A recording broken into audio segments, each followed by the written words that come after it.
2NURFM News for our sponsor, Tile Warehouse Warners Bay. Open 7 days for your convenience. It's 2 o'clock. Good afternoon. I'm Jorja Cowan with 2NURFM Hunter News. AGL operations at Gloucester have been suspended following the detection of elevated levels of BTEX chemicals in samples from its wool carvery operations. The New South Wales Environment Protection Authority investigations into the project is now underway, with identifying the source of the elevated levels of BTEX chemicals found in the samples a main priority. Groundswell Gloucester Chair Julie Lyford says AGL's licence to frack for coal seam gas at Gloucester must be suspended permanently. We need this licence cancelled. We need AGL out of the Gloucester Valley. Will someone in the government, or will someone that works in those government bodies that are responsible for this risky, high-polluting industry, will someone please stand up and be truthful and be counted and stop worrying about their wage?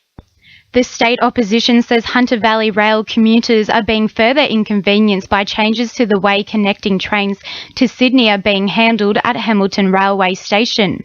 Up until the truncation of the line at Wickham, rail staff were permitted to hold trains at Hamilton to allow passengers time to switch from the Hunter line to a Sydney-bound train. But a leaked document shows this is no longer possible during peak times because it will compromise the new timetable. Shadow Transport Minister Penny Sharp says the change will further add to travel times for commuters. If you miss your train connection at the moment, there was some flexibility to hold those trains. It's only a couple of minutes for people to be able to move across and get onto those trains. If you miss those now, in some cases it could be half an hour, an extra half an hour into your journey that's already been lengthened extensively by the buses. Talks between Maitland and Dungog councils regarding a merger between the two have come under fire after questions regarding Dungog's infrastructure bill arose. It's being suggested Maitland ratepayers would pay the $40 million in infrastructure backlog. But Maitland Mayor Peter Blackmore says the program will benefit residents of both councils. This is all about the advantages of being able to provide surety to say that we are financially fit for the future, and if we are not, what are we going to do about it to ensure that our residents are catered for? Landowners and farmers adjacent to the Patterson and Williams rivers are being urged by the SCS to monitor the river levels following recent heavy rainfall across the Hunter. The SCS issued a livestock and equipment warning earlier today, warning residents to be prepared to relocate livestock, farm machinery, irrigation pumps and other equipment to higher or secure ground. SCS Community Engagement Coordinator Amanda Hyde says the weather outlook for the area is improving, but locals need to remain cautious.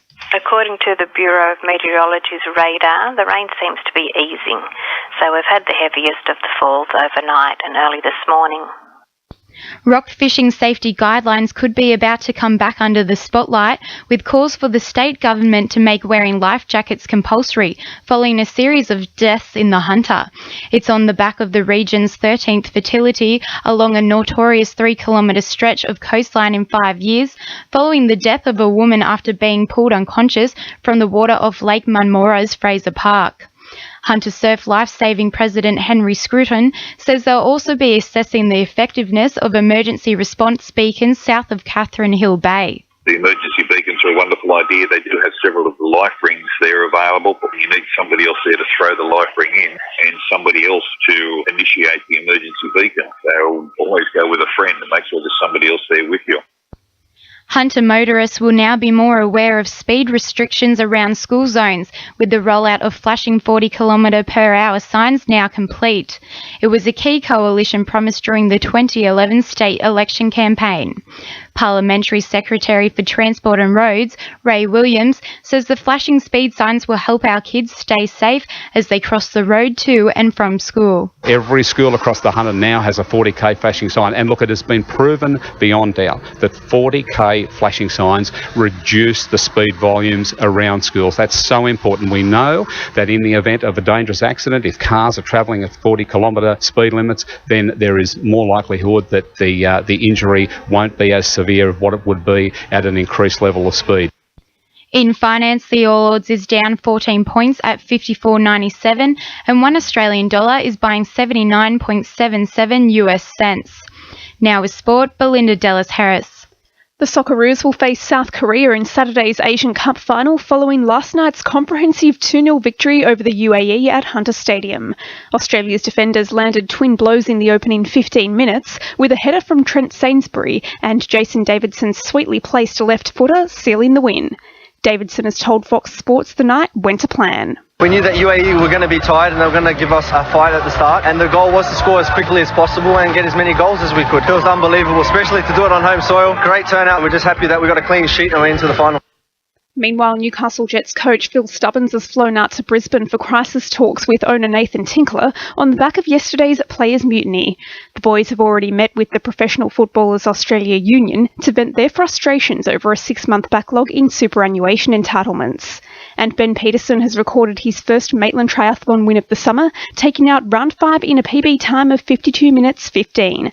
That's sport. I'm Belinda de los Heras. 2NURFM news time is 2:05.